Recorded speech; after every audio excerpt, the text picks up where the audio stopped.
నమస్కారం అండి. ఈరోజు జూలై 29వ తారీఖు గురు పౌర్ణమి రోజు.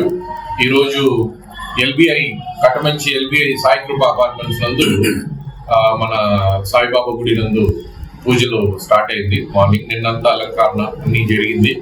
ఈరోజు ఉదయం నుంచి పూజలు స్టార్ట్ అయినాయి. ఇప్పుడు భజన కార్యక్రమం అన్ని జరుగుతూ ఉంది. అలాగే ఈరోజు స్పెషాలిటీ ఏమంటే భక్తులు ఇక్కడ మామూలుగా వచ్చే భక్తులందరూ కలిసి ఒక ఆర్గనైజ్డ్ గా ఒక పద్ధతిగా 108 ప్రసాదాలు అన్నదానం, అంటే సుమారు 300 మందికి అన్నదానము. అలాగే భజన బృందం చిత్తూరు నుంచి వాళ్ళు స్వచ్ఛందంగా వచ్చి ఈరోజు భజన చేస్తున్నారు. అదే కాకుండా సాయంత్రం మళ్ళీ భజనతో పాటు హోమము పూజలు అన్నీ ఉంటాయి. సో చాలా ఆనందంగా ఉంది. మీడియా మిత్రులందరూ కూడా వచ్చారు. చుట్టుపక్కల వాళ్ళకి అన్నదానం చేయడం అనేది చాలా ఆనందంగా, చాలా తృప్తినేస్తుంది మనసుకి. ఇది నాన్నగారు, మా అమ్మగారు, అలాగే మా బంధుమిత్రులు, చిన్నాయన అందరూ కలిసి దీన్ని సక్సెస్ చేస్తున్నాము.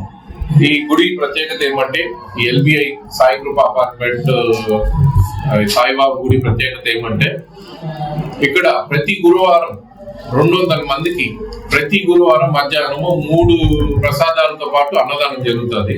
అంటే చుట్టుపక్కల, అంటే మా నాన్నగారు, అమ్మగారు, నేను కూడా కానీ ప్రెస్టేజియస్ గా తీసుకొని దాతలు చేస్తారు అన్నదానము. అలాగే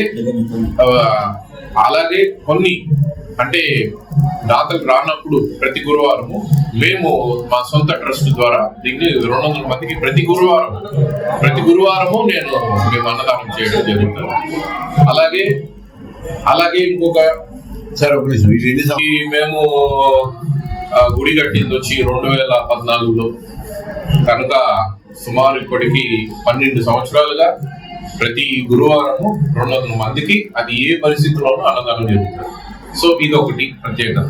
ఇప్పుడు షిరిడి యాత్ర అనేది మేము